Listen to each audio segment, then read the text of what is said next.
MPC. Kasama na natin si Chief Presidential Legal Counsel and Presidential Spokesperson Salvador Panelo. Good morning or good afternoon, MPC. The Office of the President wishes to announce that President Rodrigo Roa Duterte is not extending martial law.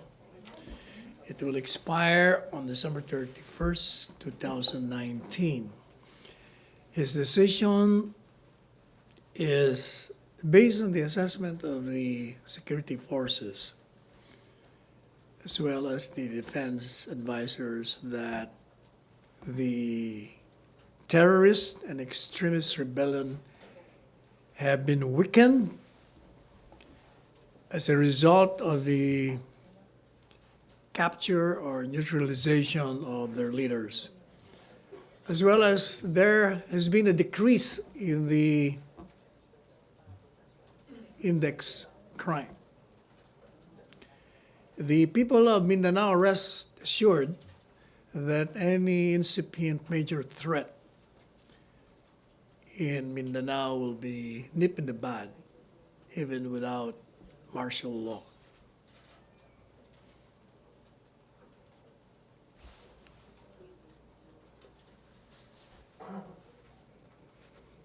That's it. May follow-up question?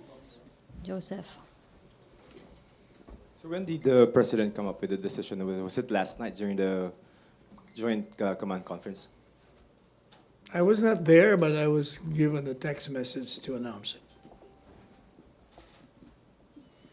Ina. Sir, was it a unanimous recommendation among all Yes. those who were sought? The ILG, PNP, as well as the National Security and National Defense Advisors. Questions? No more questions? Other issue? Joseph? So you have a statement already, pero for soundbite purposes lang, yung asylum seekers in San Francisco, I think, yung Flores couple. We highly doubt the reason given by the lawyer of the couple.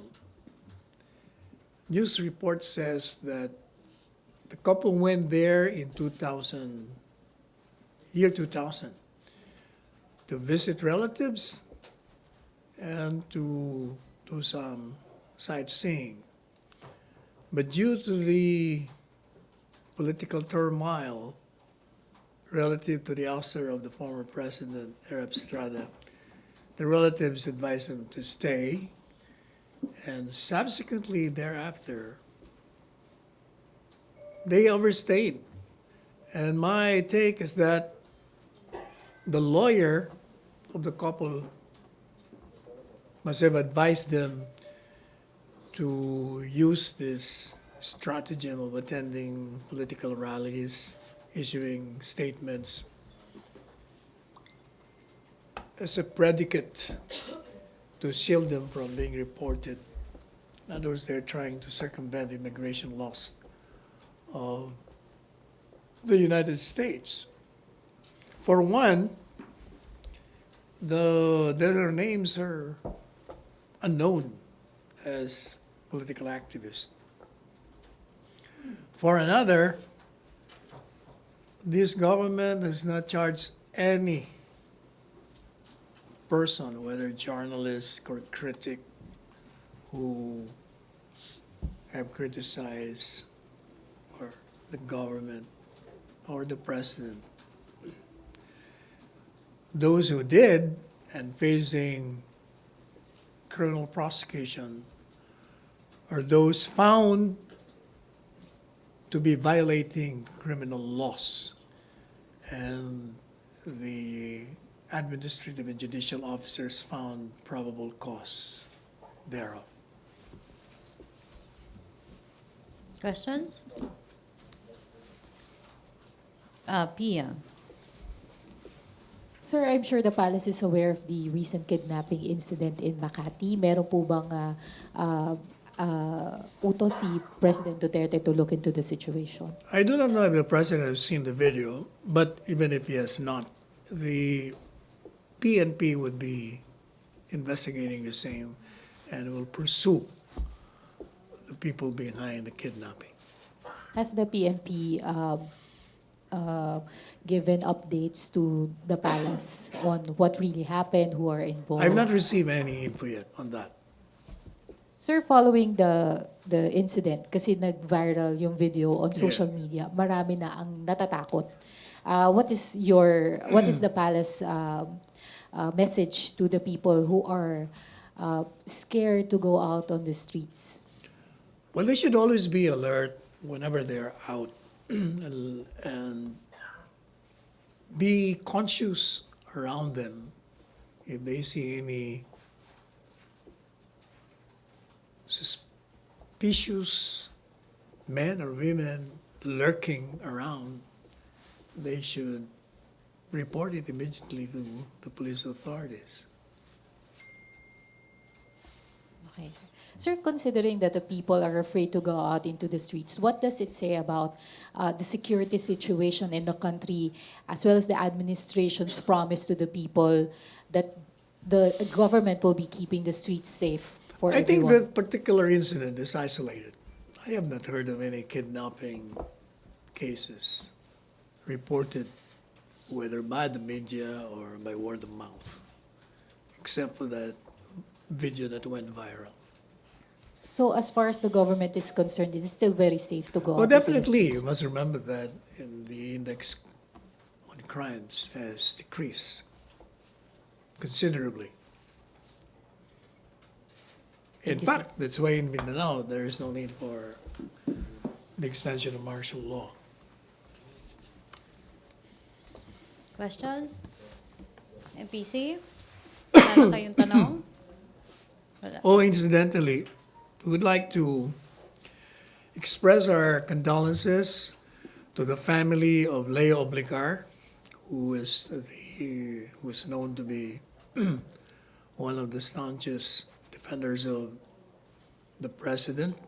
His son, also a broadcaster, Jimmy Obligar, very young, at age 50, passed away last night because of cancer of the bone. Actually, they're personal friends of mine way back. I just received word from the father. Ria Fernandez, Manila Bulletin. Ma'am, TV5. I'm sorry. Hi, sir. Good afternoon po. Sir, just a comment from the palace about the Ombudsman's motu proprio investigation on the SEA Games issues. Sabi po ni Ombudsman Martires, the investigation will include FISGOC, even if it's a private foundation, and even its chairman, Speaker Alan Cayetano. I think the ombudsman is responding to the reports of certain irregularities, and that is the task of the ombudsman. It can initiate on its own or motu proprio investigate any complaint of irregularities, even without a complainant complaining before it. Sir, just a follow-up, what is And I the- think Speaker Alan Cayetano welcomes it. He issued a statement to that effect. Sir, just to follow up, may statement din ba si President Rodrigo Duterte about this? He earlier said that, the palace earlier said that Speaker Cayetano still enjoys the full trust and confidence of the President. Well, you know, President Duterte is a lawyer. And we lawyers always give the presumption of innocence to everyone accused of any crime or irregularity. So until such time as evidence to the contrary is given us, or given the President, the same presumption of innocence is accorded to him or to anyone. Okay, thank you, Ria. Follow up. Other issue muna si Salarina. Good afternoon, sir. Sir, regarding the President's statement yesterday, that he wants to talk first with the concessionaires and the former lawyers of the government regarding the concession agreements. Do we have any schedule already? And if ever, pwede pa ba yun yung mga lawyers ng government before? That was 1997 and 2000 under President Gloria Arroyo. Yung tungkol dun sa I think they're agreement. still around, so I don't think that's a problem. So meron na bang possible schedule kung kailan? Wala pa siya sinasabi. Since he announced it only last night, no, hindi gagawin pa ng schedule yun. Pero if ever, what would be the specific questions or ano yung gustong malaman ng President regarding that? Obviously, gusto niya malaman bakit kayo pumayag ng ganitong provisions sa inyo.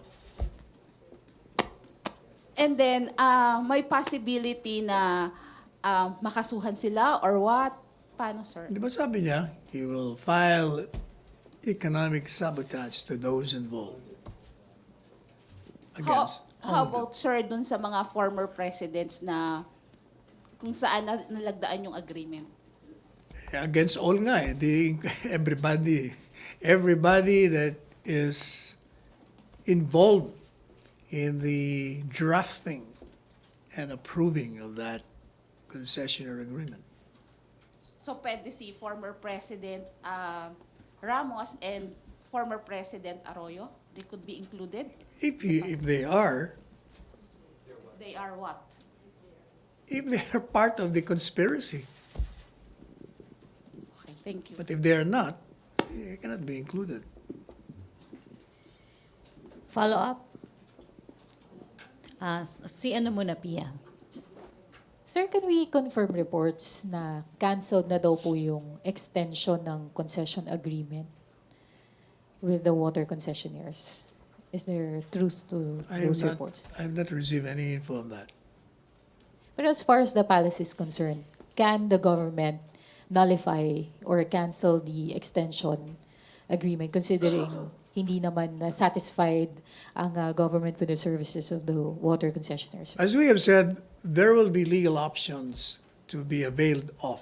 Depende. Pinag-aaralan nga, di ba, ng DOJ.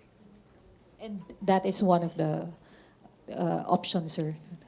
First, the plan is those onerous provisions should be removed. That's one. Number two, with respect to the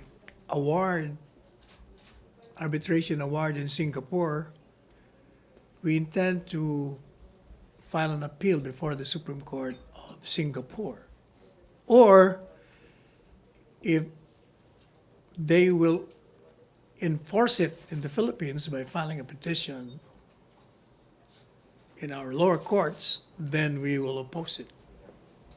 Pero as far as the extension, sir, is concerned, extension till 2037 yata. Wala pa eh. Unang-una, we're against the extension because it has not even expired. Meron na kagad extension. We find that anomalous. So can the government nullify, considering na-sign na siya, sir, during the middle Now, we have to file a contract? case in court. So the government will file a case in court? That's one of the options being studied by the DOJ. Last time, sir, pero legally speaking, can the government do that? Of course. You can always file rescission if the agreement is contrary to public policy, public interest, public health, public safety. Thank you, sir. Rosalie? Sir, sakaling mapatunayan po na onerous yung pong mga provisions dun sa water concession agreements, sino po ang magte-take over para lang hindi matigil yung serbisyo? Will the government take over or another private concessionaire, sir? Hindi ko pa alam. At kung walang iba, initially the government muna. And most likely after that, there will be biddings for a private company to take over. Do you think, sir, the threat of the president to file economic sabotage against these water distributors will affect future deals? Insofar as the parties who will be substituting for the old ones they will be put on notice that they cannot do anything that will be contrary to the interests of the Filipino people. May follow up? Henry? Sir, may utos ba ang Pangulo na mag-file Department of Justice or any government agency sa Supreme Court para ma-review or mapag-usapan yung concession agreement? Ganito yun, no? The President want the onerous provisions removed. If that can be done without going to the courts, then we have no problem. But if it cannot be done, then we have to go to the courts.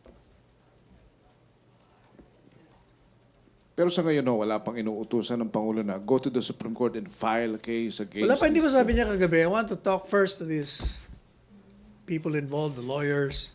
Di ba yun ang sabi niya kagabi? All right, thank you. Okay, may questions? MPC? Wala na? Bernadette?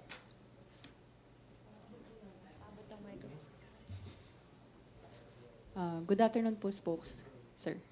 Sir, question lang po, clarification. You said po na makikipag-usap po si Presidente sa mga water concessionaires dahil po gusto niya pong i-work out yung onerous provisions with them. Yun po ba yung purpose Hindi ng ko sinabi yun. Una-una, hindi ako nagsabi nun. Si Presidente yung nagsabi nun. Yes. Kino-quote ko lang siya. Okay. So yun po yung purpose ng meeting, sir, to work out Hindi the ko rin onerous. alam ang purpose. I'm just saying that siguro he wants to know why they allow these provisions to be agreed upon by their principal.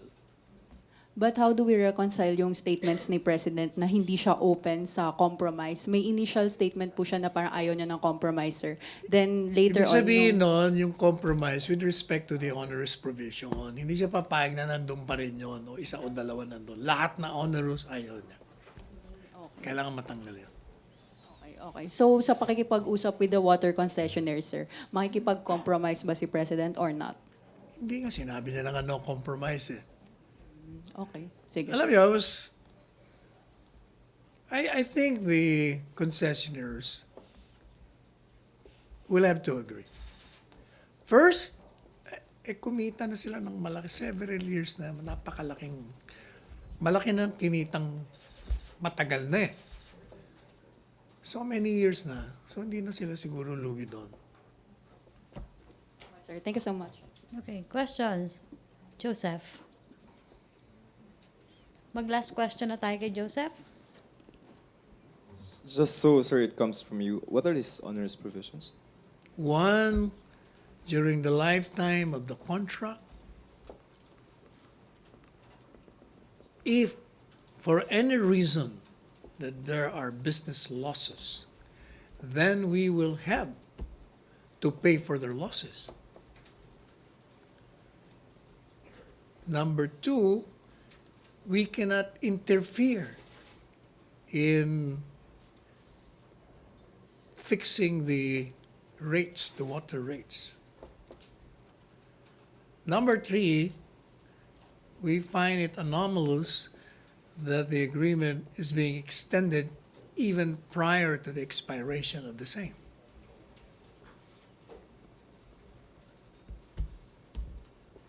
Joseph? And if these are removed, then they stay. I think so. You mentioned that assuming no, na the government will first take over and then open it up to other private companies. Hindi ba nagsiset lang si Presidente ng tone to allow another company to... Not necessarily. The original can always bid. It's open to all. But if they already agree, bakit mo papalitan kung nag-agree na sila? All right, sir. Thank you. Julie? Sir, after, say, ma-review yung contract at let's say matanggal yung onerous provisions and then makasuhan ng economic sabotage yung dalawang water concessionaires, will the government be banning these two water concessionaires from ever entering into any agreement with the government regarding water distribution? Yan ang hindi ko alam. I cannot answer that now. I will have to ask the president. Okay, sir. Thank you, sir. Okay, mag-last question na tayo. I mean, follow-up ba? Follow-up. Ina. Sir, if the water concessionaires agree to scrap the supposed onerous provisions, will the president not push through with his plans to to sue them? You know, when a crime has been committed, even if you return,